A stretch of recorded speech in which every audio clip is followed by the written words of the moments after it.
Tuhan firman-Mu ajaib, kekal meski gunung menghilang.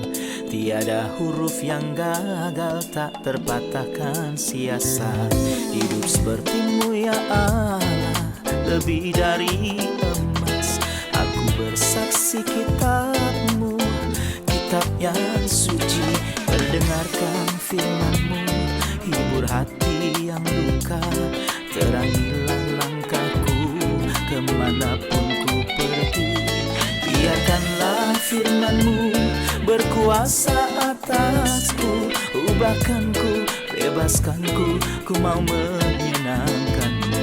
Tuhan firman-Mu ajaib, kekal meski dunia. Ubah dan bebaskan aku, mau menyenangkan-Mu. Salam jumpa pemirsa terkasih, saya menyambut Anda sekalian dimanapun Anda berada dalam episode terbaru program studi harian kita Semua Kitab Suci. Saya bersyukur kepada Tuhan atas program ini dan atas dibukanya kitab suci di hadapan jutaan orang dan menggali harta yang tersembunyi bagi kita dalam firman Tuhan. Jika Anda mengikuti kami dalam program ini, Anda akan menemukan bahwa kami menyajikan studi kitab-kitab dalam Alkitab dari Kejadian hingga Kitab Wahyu selama 5 tahun. Mudah-mudahan pada akhir dari tahun yang kelima kami akan selesai mempelajari 66 kitab. Jika Anda menonton untuk pertama kalinya dan ingin melihat kajian dari kitab-kitab yang sebelumnya, semua episodenya ada di website kami, semuakitabsuci.com, di mana tentu saja Anda dapat menonton setiap episodenya dan mengunduhnya dan merakit perpustakaan Anda sendiri. Dan jika Anda memiliki pertanyaan ataupun permohonan, silakan hubungi kami dan kami akan mencoba membantu Anda dan menjawab pertanyaan Anda. Kita telah sampai pada pelajaran kita mengenai perjanjian lama, yaitu dalam kitab Mazmur, kitab puisi kedua, khususnya pasal 33 dan pasal 34. Untuk memulai, izinkan saya untuk menyambut tamu kehormatan yang telah hadir bersama kami, seorang hamba Tuhan, Saudara Yosef Riyad. Selamat datang, Saudara Yosef. Terima kasih, Saudara Riyad. Kami juga menyambut hadirin di studio, selamat datang. Saudara Yosef, pada episode sebelumnya kita telah selesai mempelajari Mazmur 32, Mazmur pertobatan dan pengampunan pelanggaran yang sangat terkenal. Dan kita telah mengetahui bahwa Allah mengampuni orang yang melakukan pelanggaran. Namun kami ingin mengetahui topik dan judul dari Mazmur 33. Kita bisa memberi judulnya seruan untuk memuji. Dan kita melihat bahwa dia mulai Mazmur 33 dengan hal yang sama ketika dia mengakhiri Mazmur 32. Dia mengakhiri Mazmur 32 dengan mengatakan, bersukacitalah dalam Tuhan dan bersorak-soraklah. Hai orang-orang benar, bersorak-sorailah. Hai orang-orang jujur. Dan dia mulai Mazmur 33 dan mengatakan, bersorak-sorailah hai orang-orang benar dalam Tuhan. Sebab muji-muji itu layak bagi orang-orang jujur. Ini panggilan untuk bernyanyi. Benar, Benar. benar. Apakah Mazmur ini ada pembagiannya agar kita mudah untuk memahaminya? Kita dapat melihat 3 gagasan utama dalam Mazmur ini. Setelah dia menyampaikan dalam ayat 1, 2, dan 3 seruan pujian. Mulai dari ayat 4, dia mulai menyebutkan alasan memuji. Alasan memuji dari ayat yang keempat ke ayat 9. Tuhan adalah pencipta. Dan karena dialah pencipta, maka dia patut dipuji. Tepat, Ciptaan yang memujinya terlebih lagi manusia, yang merupakan kepala makhluk hidup. tepat. Kemudian dari ayat 10 ke ayat 17, kita memuji dia karena dia adalah penguasa yang berdominasi, yang segala perbuatannya adalah kebaikan dan anugerah terhadap umatnya. Mengenai alasan ketiga untuk memuji dari ayat yang ke-18 sampai akhir Mazmur. Kita memuji Tuhan karena dia pemberi dan penolong kita. Benar. Jadi karena Tuhanlah penciptanya, dan Ya. juga Tuhanlah yang mendominasi raja, Ya. dan juga dermawan dan pemurah. Semua alasan ini mendorong kita untuk Benar. memuji nama Tuhan. Ya. Saya akan membacakan beberapa ayat kemudian kembali untuk memberikan pertanyaan. Bersorak-sorailah hai orang-orang benar dalam Tuhan, sebab memuji-muji itu layak bagi orang-orang jujur. Bersyukurlah kepada Tuhan dengan kecapi, bermazmurlah baginya dengan gambus 10 tali. Nyanyikanlah baginya nyanyian baru, petiklah kecapi, baik-baik dengan sorak-sorai. Sebab firman itu benar, segala sesuatu dikerjakannya dengan kesetiaan. Ia senang kepada keadilan dan hukum, bumi penuh dengan kasih setia Tuhan. Oleh firman Tuhan langit telah dijadikan, oleh nafas dari mulutnya segala tentaranya. Ia mengumpulkan air laut seperti dalam bendungan, ia menaruh samudera raya dalam wadah. Biarlah segenap bumi takut kepada Tuhan, biarlah semua penduduk dunia gentar terhadap Dia. Sebab dia berfirman, maka semuanya jadi. Dia memberi perintah, maka semuanya ada. Tuhan menggagalkan rencana bangsa-bangsa. Ia meniadakan rancangan suku-suku bangsa. Tetapi rencana Tuhan tetap selama-lamanya, rancangan hatinya turun-temurun. Ketika dia mulai menyampaikan seruan untuk memuji, dia berkata, bersorak-sorailah hai orang-orang benar dalam Tuhan, sebab memuji-muji itu layak bagi orang-orang jujur. Apa maksud memuji-muji itu layak bagi orang-orang jujur?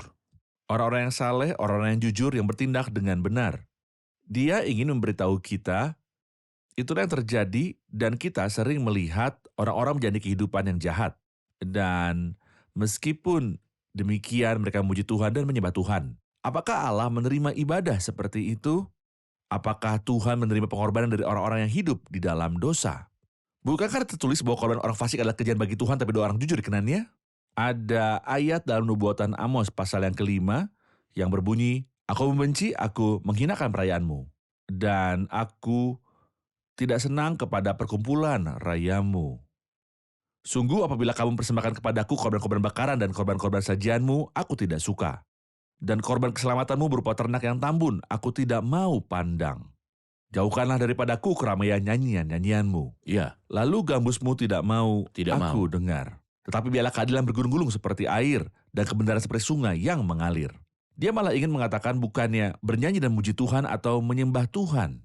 Engkau harus menertibkan rumah dan pekerjaan engkau dan hendaknya engkau berjalan lurus untuk menyenangkan Tuhan. Sebelum bergegas menyembah Tuhan dengan tangan penuh kejahatan dan hati yang penuh ketidakadilan dan fitnah. Tuhan tidak menerima ibadah seperti itu dari yang saleh. ayat 1 sebab memuji-muji itu layak bagi orang-orang jujur, ayat 4 sebab firman Tuhan itu benar.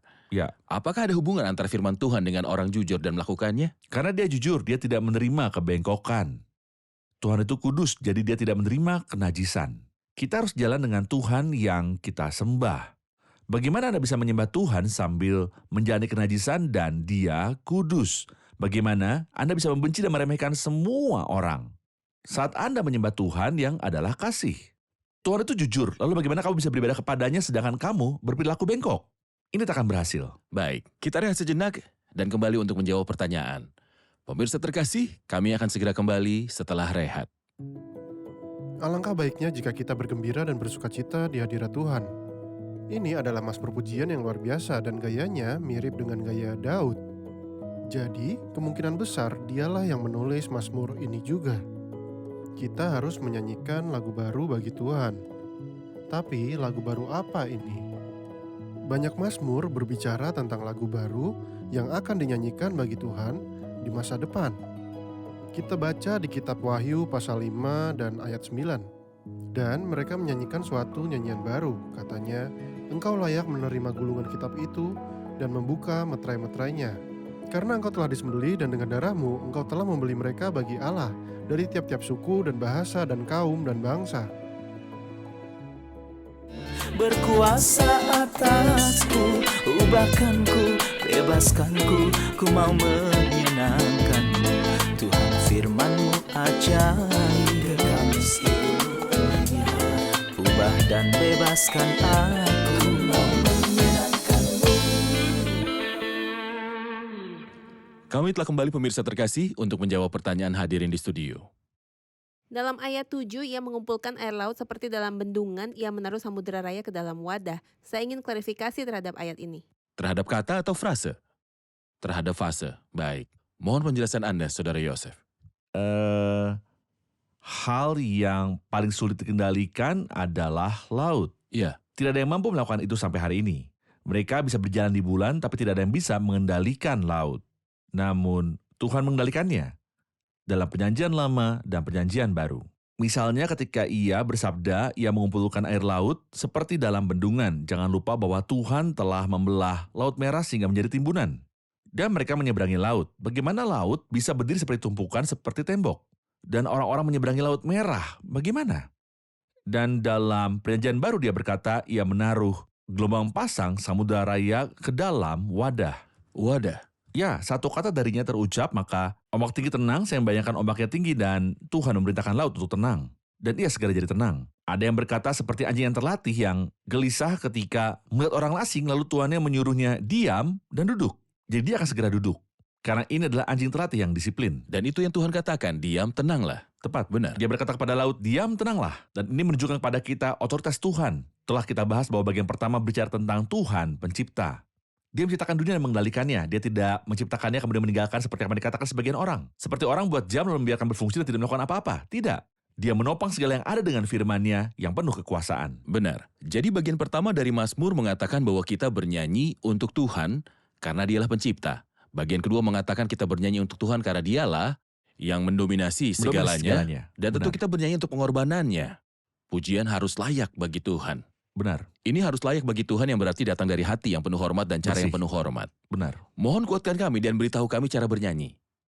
Bagaimana nyanyian umat Tuhan dalam pertemuan dan dimanapun agar menjadi layak bagi Tuhan. Pertama, dia memberitahu kita misalnya, sebab muji-muji itu layak bagi orang-orang jujur. Nomor 1. Jadi yang pertama adalah saya harus mempunyai hubungan yang baik dengan masyarakat. Tanpa adanya ketidakadilan dan penindasan terhadap siapapun. Ia juga bersabda, bersorak-sorailah yang artinya mempersembahkan dengan segenap kekuatanku. Seperti yang dikatakan dalam Ibrani 13, sebab itu marilah kita oleh Dia senantiasa mempersembahkan korban syukur kepada Allah, yaitu ucapan bibir yang memuliakan namanya. Dia juga memberitahu kita di sini untuk bersukacita dengan segenap kemampuan dan kekuatan. Dalam Mazmur 84, dia berkata, hatiku dan dagingku bersorak-sorai kepada Allah yang hidup. Jadi, yang tersembunyi dan yang tampak, hati dan daging. Artinya menangis dengan lidahku, tenggorokanku, dengan segenap tenagaku, dan dengan secintaku, bukan hanya dengan suara nyaring saat pikiranku sedang kacau. Tetapi bersukacita dalam Tuhan dengan segenap hatiku dan dengan segenap keberadaanku. Saya pikir pengorbanan ini menyenangkan hati Tuhan. Dan juga firman harus tinggal dalam kita dengan berlimpah. Kolose Ya, 3 ayat 16. Tentu. Untuk bernyanyi dari firman. Benar. Benar. Lagu-lagu kita haruslah lagu-lagu yang alkitabi Alkitabiah. dari firman. Dengan Benar. penuh pengertian. Ya. Benar. Dan bukan untuk mengarang sesuatu. Iya, benar. Bertentangan dengan kitab suci. Benar, Tidak. tepat. Saudara Yoses, saya akan lanjut ke alasan ketiga yang membuat kita bernyanyi mulai dari ayat 18. Sesungguhnya mata Tuhan tertuju kepada mereka yang takut akan Dia, kepada mereka yang berharap akan kasih setianya untuk melepaskan jiwa mereka daripada maut dan memelihara hidup mereka pada masa kelaparan. Jiwa kita menanti-nantikan Tuhan, Dialah penolong kita dan perisai kita. Ya, karena Dia hati kita bersukacita sebab kepada nama-Nya yang kudus kita percaya. Kasih setiamu ya Tuhan kiranya menyertai kami seperti kami berharap kepadamu. Apa yang Anda lihat di sini? Kita telah katakan bahwa kita melihat di bagian terakhir ini Tuhan sebagai pemberi dan penolong. Ayat pertama berbunyi, sesungguhnya mata Tuhan tertuju pada mereka yang takut akan Dia. Mari kita baca ayat yang ke-13 yang berbunyi, Tuhan memandang dari surga, Ia melihat semua anak manusia. Tentu saja Tuhan melihat setiap manusia. Iya, Namun di sini ia berkata, lihatlah mata Tuhan adalah pada orang-orang yang takut padanya. Tentu saja maknanya berbeda.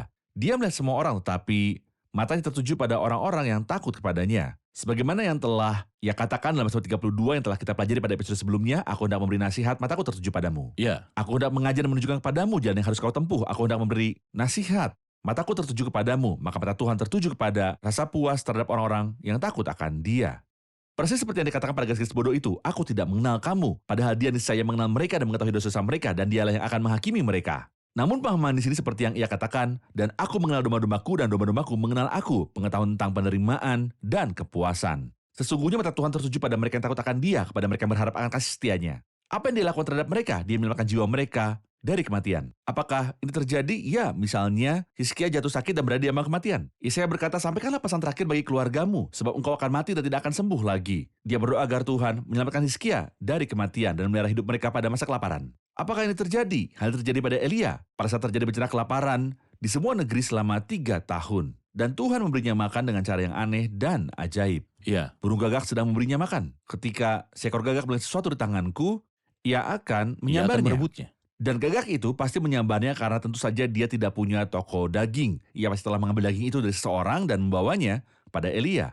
Dialah Tuhan yang padanya manusia berharap akan anugerahnya. Mata Tuhan adalah pada orang-orang yang takut padanya, umatnya yang saleh untuk menjaga mereka tetap hidup dalam kelaparan. Jadi kami bernyanyi karena Tuhan adalah pencipta, kami bernyanyi karena Tuhan adalah Tuhan yang mendominasi, Dia bicara dan hal itu jadi, Dia memberi perintah maka semuanya ada.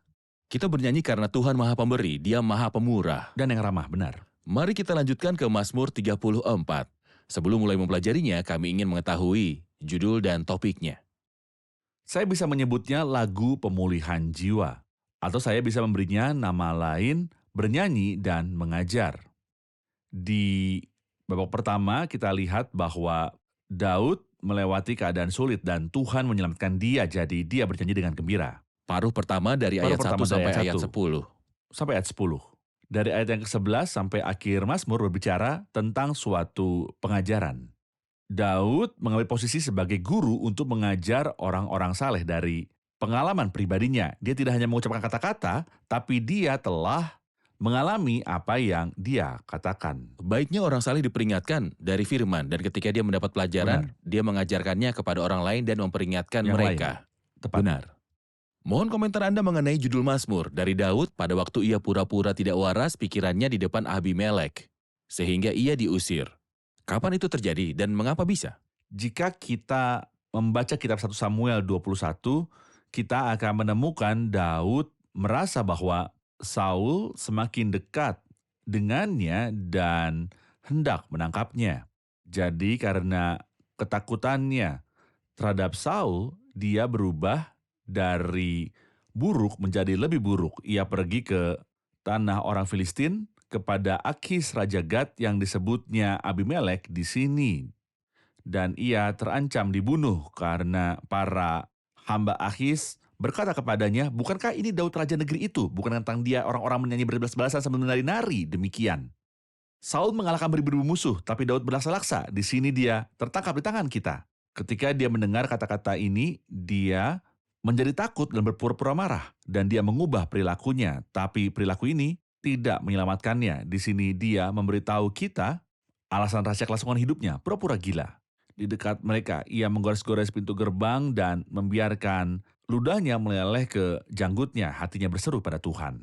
Dan ini menunjukkan kepada kita bahwa kita dapat berseru kepada Tuhan dalam segala situasi kehidupan. Tidaklah wajib untuk mengambil posisi berdoa atau berada di tempat tertentu, tapi angkat hatimu, serukan kepada Tuhan seperti telegraf SOS, dan itulah yang telah dikatakan Daud. Dan di sini dia berkata bahwa dia melakukannya dan Tuhan menyelamatkannya. Kemudian doa adalah keadaan patah hati yang melekat pada Tuhan, memohon bantuan Tuhan. Aku tidak punya solusi selain Engkau, Tuhan. Ada yang mungkin bertanya tentang nama rajanya, apakah Akis atau Abimelek?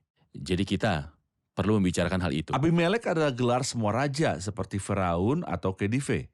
Ini bukanlah nama orang pastinya. Siapakah Khedive itu? Khedive Ismail atau Taufik atau Abbas?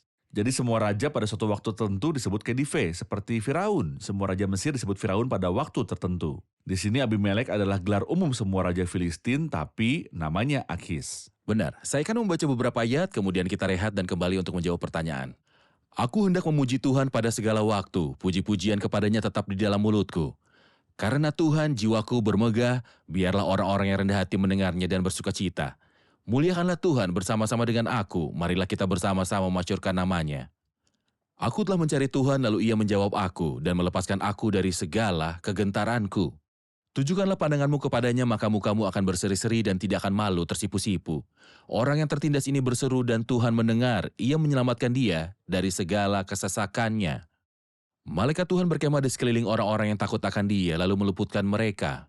Kecaplah dan lihatlah betapa baiknya Tuhan itu. Berbahagialah orang yang berlindung padanya. Takutlah akan Tuhan, hai orang-orangnya yang kudus, sebab tidak berkekurangan orang yang takut akan dia.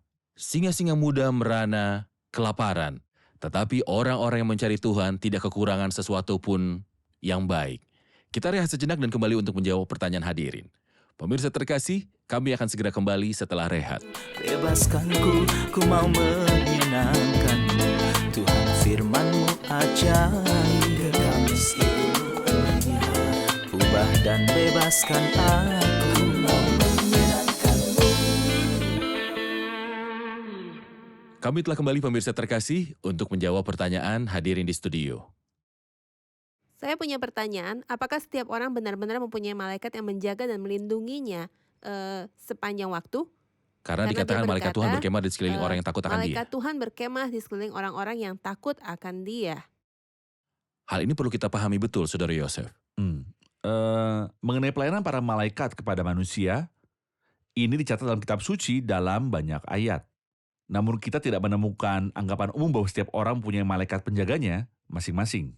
Pikiran ini tidak ada. Namun dia mengatakan misalnya tentang malaikat dalam Ibrani 1 ayat 14. Bukankah mereka semua adalah roh-roh yang melayani, yang diutus untuk melayani mereka yang harus memperoleh keselamatan Suatu ketika Tuhan mengirimkan malaikat kepada orang beriman.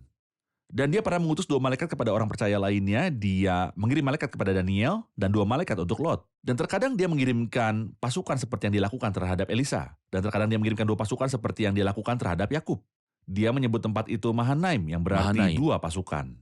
Jadi Tuhan bebas mengirimkan 1 atau 2 malaikat, 1 atau 2 pasukan. Dia punya otoritas mutlak. Namun, apakah ada perlindungan bagi orang beriman? Ya, tentu ada perlindungan bagi orang-orang percaya. Malaikat Tuhan berkemah di sekeliling orang-orang yang takut akan Dia, namun tidak menurut konsep manusia. Diluputkan tidak berarti saya tidak akan terkena dampak eksternal. Saya memiliki 2 ayat dalam kitab suci, satu dalam perjanjian baru dan satu lagi dalam perjanjian lama. Dalam perjanjian baru di 2 Timotius pasal 3, Paulus berkata penganiayaan dan sengsara, seperti yang telah kuderita di Antiokhia dan Ikonium dan di Listra. Semua penganiayaan itu kuderita dan Tuhan telah melepaskan aku darinya, meskipun kita membaca bahwa dia dilempari batu di Listra. Dan mereka mengira dia sudah mati, dan mereka menyeretnya keluar kota. Dia dilempari batu. Tapi dia berkata, dan Tuhan telah melepaskan aku daripadanya, karena murid-murid mengelilinginya, dia memberanikan diri dan memasuki kota dan melanjutkan pelayanannya. Dalam perjanjian lama, Tuhan berkata kepada Yeremia, sebab aku menyertai engkau untuk melepaskan engkau, demikianlah firman Tuhan, jangan takut.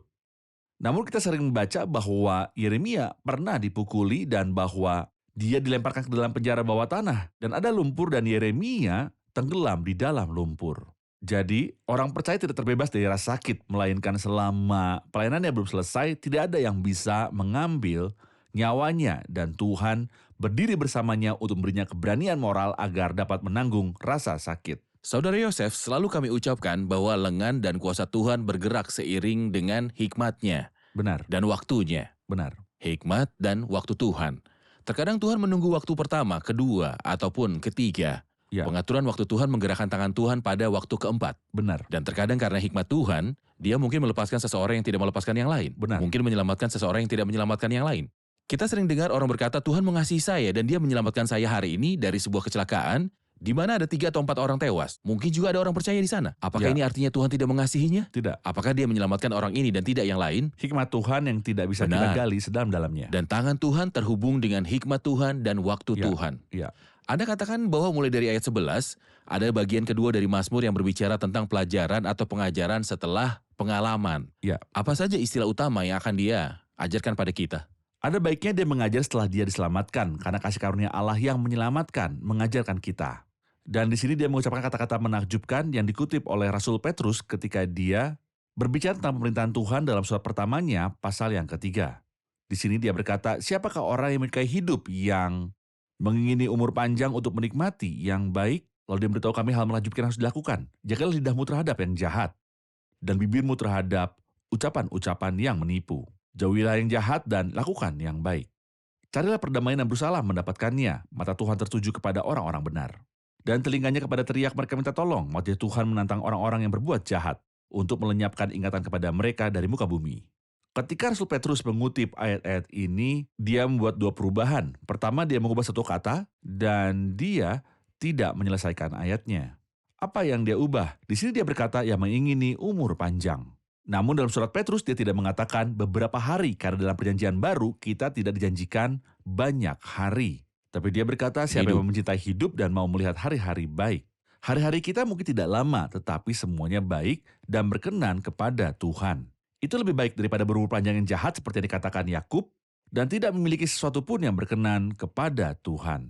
Hal kedua, Kutipan ini ada dalam 1 Petrus bagian 3. 3. Ya, ketika dia berbicara tentang wajah Tuhan menentang orang-orang yang berbuat jahat.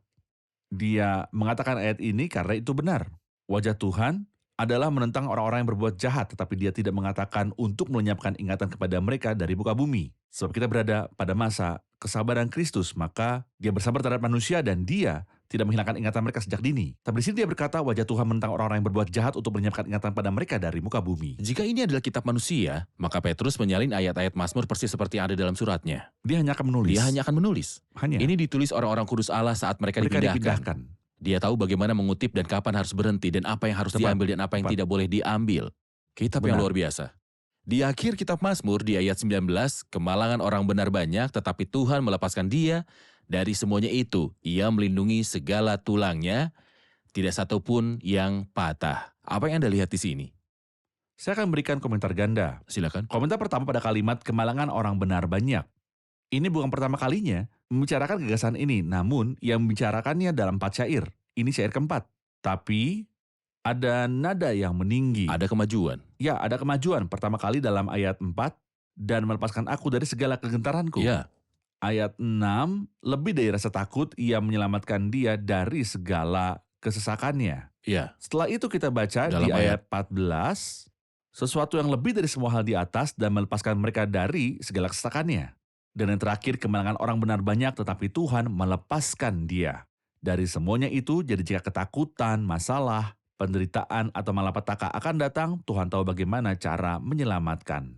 Mengenai ayat yang lain mengingat kita pada Kristus yang saleh, yang tidak ada seorang pun yang lebih saleh, seperti dia yang tulangnya tidak patah, meskipun mereka mematahkan tulang para penjahat di kanan dan juga kiri. Meskipun begitu, Pilatus memberi perintah kepada para prajurit untuk mematahkan tulang ketiga orang yang disalib itu. Dan memang benar mereka mematahkan tulang orang pertama dan kedua yang disalibkan, namun mereka tidak mematahkan tulang Kristus, karena mereka mendapati bahwa dia telah mati. Namun sebetulnya tidak dilanggar, bukan karena ada nubuatan dan ada simbolnya. Nubuatan itu ada di Mazmur 34, dan simbolnya ada pada domba Paskah di Keluaran pasal 12. Keluaran 12, satu tulang pun tidak boleh kamu patahkan. Ayat di Mazmur 34, tidak ada satupun tulang orang saleh yang patah. Oleh karena itu, hal itu secara harafiah digenapi di dalam Tuhan Yesus Kristus. Terima kasih atas penjelasan ini. Mempelajari Alkitab bersama Anda sungguh sangat menyenangkan. Namun waktu kita telah berakhir, kita akan melanjutkan kajian kita di Mazmur lainnya di episode selanjutnya. Mudah-mudahan. Amin. Kita akan menuju kehadiran untuk mendengar komentar. Apa yang Anda pelajari dari episode hari ini? Saya suka ayat yang berbunyi sesungguhnya mata Tuhan tertuju kepada mereka yang takut akan Dia, dan saudara Yosef telah menjelaskan kepada kita bahwa mata Tuhan tertuju pada semua orang tetapi pada pemandangan kepuasan yang khusus. Baik. Sebenarnya ketika kita mulai merenung di Mazmur, saya membayangkan kita akan berbicara tentang beberapa pengalaman orang percaya dan kita akan merasa terhibur dan hanya itu. Namun sungguh di setiap episode kita dihadapkan pada kehebatan dan keakuratan kitab suci dan kita melihat bagaimana setiap kata dan istilah dipilih dengan cermat. Karena ini kitab Tuhan. Benar-benar Benar. kitabnya Tuhan. Saya sangat menyukai segala sesuatu yang berhubungan dengan orang percaya, baik ketakutan kecil atau penderitaan yang besar, bagaimanapun juga Tuhan menyelamatkan dirinya. Hal yang menyemangati kami adalah tidak ada kekacauan, tetapi kami memiliki seorang Tuhan yang memiliki dominasi dan memiliki otoritas. Dan dialah satu-satunya yang mengendalikan semua urusan dengan hikmat. Benar. Seringkali ketika kita memuji, pujian kita berhubungan dengan keadaan psikologis kita dan diberi anugerah dari Tuhan atau kebahagiaan. Namun yang membuat saya terharu adalah kita harus memuji karena Tuhan memang layak untuk dipuji, karena Dia adalah Tuhan yang mendominasi dan menyelamatkan dan melepaskan kita. Tepat. Dalam Mazmur 32 ayat 10 dia berkata banyak kesaksian diderita orang fasik, namun setelah kita membaca Mazmur 34 kita menemukan bahwa kemalangan orang benar banyak namun Tuhan melepaskan dia dari semuanya itu. Benar. Bagus sekali. Terima kasih semuanya. Tuhan memberkati. Terima kasih Saudara Yosef. Tuhan memberkati.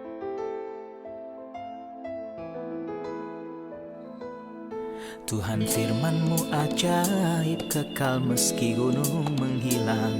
Tiada huruf yang gagal, tak terpatahkan siasat. Hidup seperti-Mu ya Allah, lebih dari emas. Aku bersaksi kitab-Mu, kitab yang suci. Mendengarkan firman-Mu, hibur hati yang luka. Terangilah langkahku kemanapun ku pergi. Biarkanlah firman-Mu berkuasa atasku. Ubahkanku, bebaskanku, ku mau menyenangkan-Mu. Tuhan firman-Mu ajaib, kekal meski gunung. Ubah dan bebaskan aku.